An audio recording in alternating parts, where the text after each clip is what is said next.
Welcome back, beautiful souls, to Spiritual Midwife, the space where we guide the rebirth of your true self. My name is Claire Attio, and today we continue our series on inner child healing, a cornerstone for reaching our full potential in 2025. In our last episode, we explored shame, how it takes root in childhood, and how it manifests in adulthood. Today we're diving into another emotion that deeply affects many of us, guilt. Guilt can feel like a heavy chain tethering us to the past. It's the sense of responsibility or regret for something we believe we've done wrong, or sometimes for simply existing. This feeling is often instilled in childhood, and if left unexamined, it can shape how we show up in the world.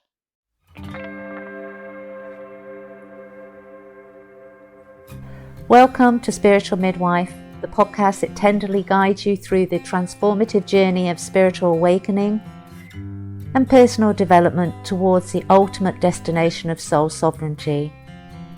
I'm Claire Attio, a medicine woman and dedicated guide to the profound realm of soul sovereignty, and you are listening to Spiritual Midwife.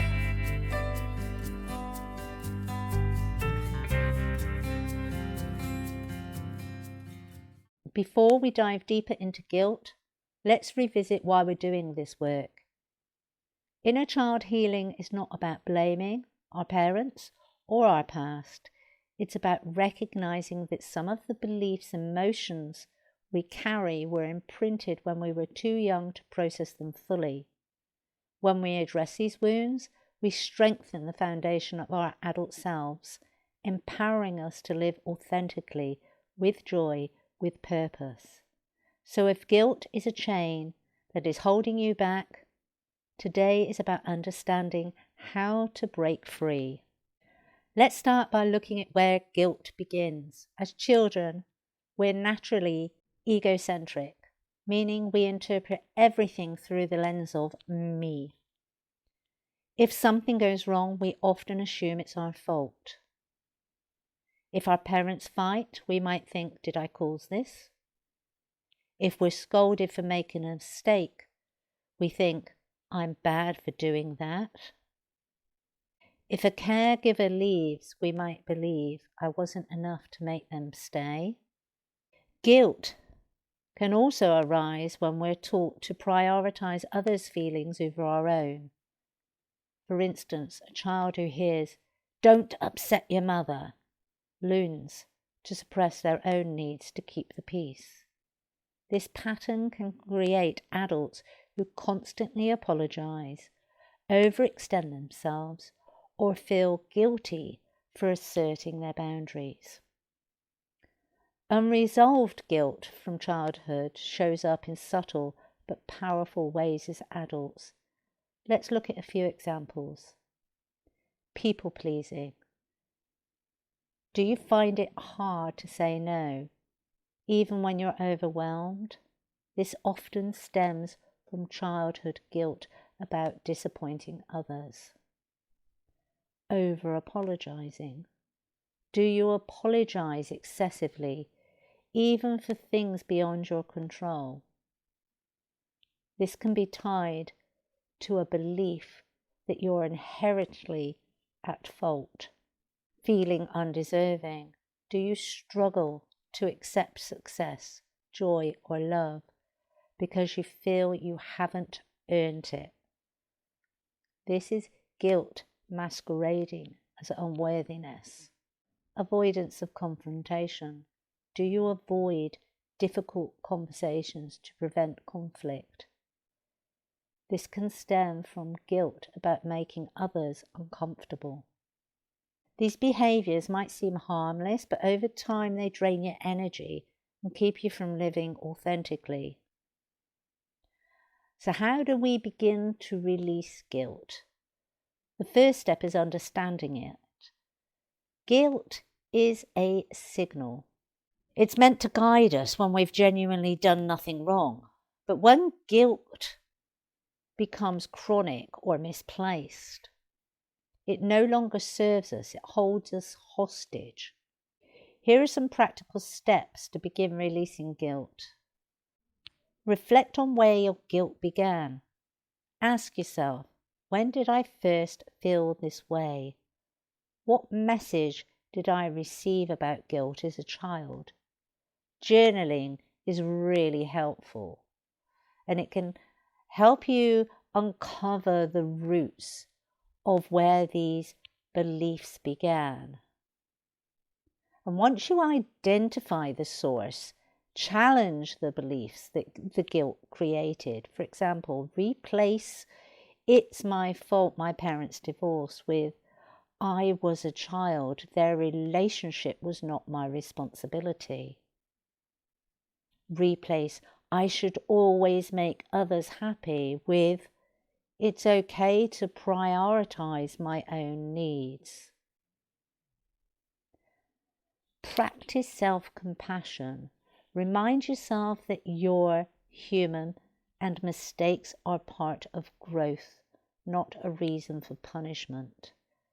A simple affirmation like "I'm doing my best and that's enough" can be transformative.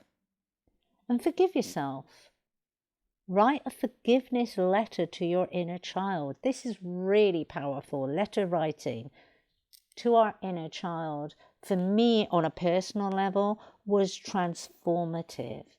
Acknowledge your pain and let them know that they are loved no matter what. And it's acknowledging the pain of the child. So you're acting as the parent. You're talking through the letter to your child self and letting them know that they're loved no matter what.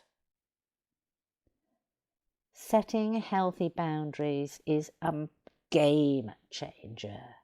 Learning to say no without guilt. And I'm going to be honest, it's really uncomfortable the first few times you do it, but the more you practice, the less uncomfortable it becomes. And the other pitfall of putting those boundaries in place is, to begin with, those boundaries can be set really, really firm and really, really high, but set them anyway. You will know when you're doing it, and you will start to soften. Again, it's that practice. As you practice this, as you implement it, the way you set your boundaries and the height of those boundaries will soften. Not to the point that the boundaries don't exist anymore, but the way that you express them. Because you can come across as really harsh, or at least I did come across really harsh when I first started setting these boundaries, and it does soften. If you find yourself in that position like I was, it will soften with practice. And start off small.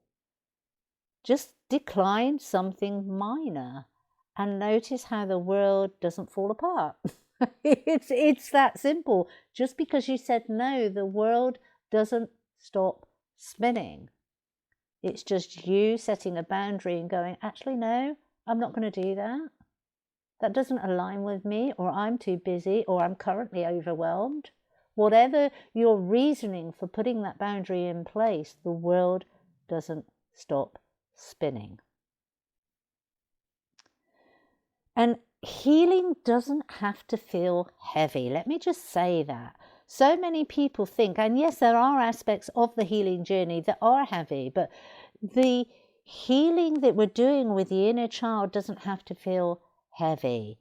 It's much more advantageous to make it playful and supportive, especially with your inner child. They don't want to feel that heaviness. Children don't like being cornered. They don't like feelings of heaviness. They are pure and light. And so when we're addressing the healing aspects that are needed, we need to keep that in mind. We need to keep it guilt-free. We need to keep it supportive and playful. And engage in something you your inner child love, like painting, dancing, and playing with your favourite toys. Allow yourself to enjoy it without feeling the need to justify it.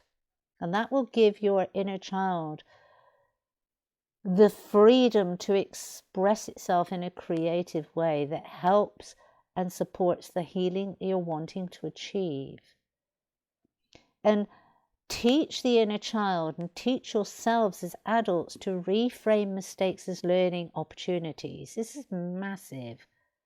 Create a list of perceived mistakes and write beside it what it taught you.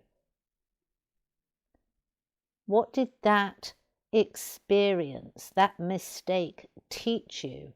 When we get into the habit of doing that, we then reprogram the mind that mistakes aren't innately bad.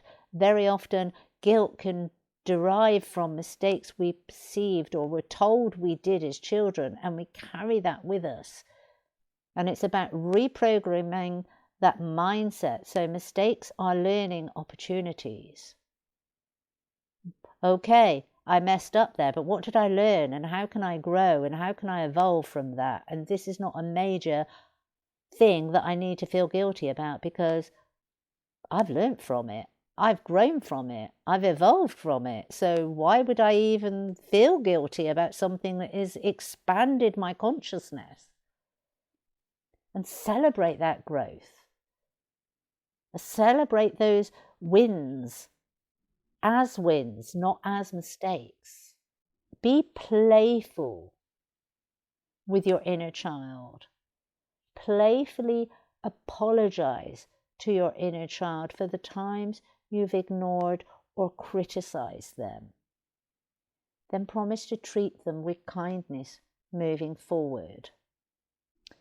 Read books, watch films where the main character overcomes guilt.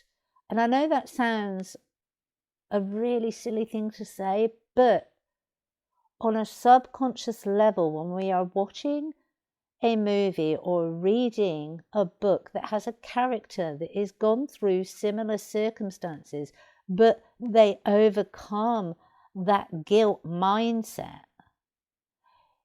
we pick up ways that we can maybe change our own demeanor within that, and two, we become inspired, and we're letting the inner child know that actually it's okay. Many people go through this, many people have experienced this, and this is how they overcome it. So how are we going to overcome it? Books and films, inspirational stories are very, very powerful on the healing journey. And as always, I want to emphasize the importance of honesty in this journey. Ask yourself, am I ready to face my inner child independently? Do I sense unresolved trauma that needs professional support? There's no shame in seeking help. Therapy, energy healing, spiritual guidance can provide a safe container for exploring guilt and other emotions. So as we close today's episode, take some time to reflect on these questions. Where has guilt shown up in my life? What am I ready to release? How can I start to forgive myself and move forward? Guilt doesn't have to define us. By understanding and releasing it, we create space for self-love, for freedom, and for joy. So thank you for joining me on this journey of inner child healing today. If this episode resonated with you, please share it with someone who might benefit from this message. And as always, stay grounded, stay sovereign, and remember, you are worthy just as you are. You have been listening to Spiritual Midwife, signing off for now. Take care, sweet souls.